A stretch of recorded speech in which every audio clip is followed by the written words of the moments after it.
দক্ষিণ দীঘলীপাৰ এমি স্কুল আমি ক্লাছ 8ত পঢ়ো বিকশিত ভাৰতৰ প্ৰজেক্টৰ নাম হ'ল লখিমপুৰ লোকেল আমি ঘৰত পেলোৱা প্লাষ্টিকৰ বোতল কিছুমান আনিছো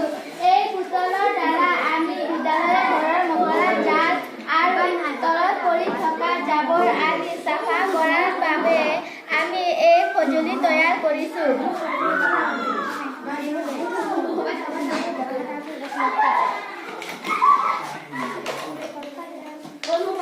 প্ৰথমে তলফালে কাটিম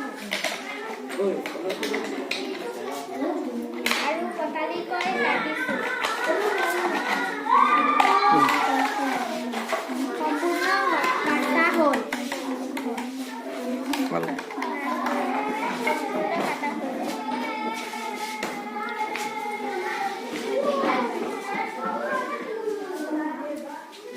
আৰু ইয়াৰ দ্বাৰা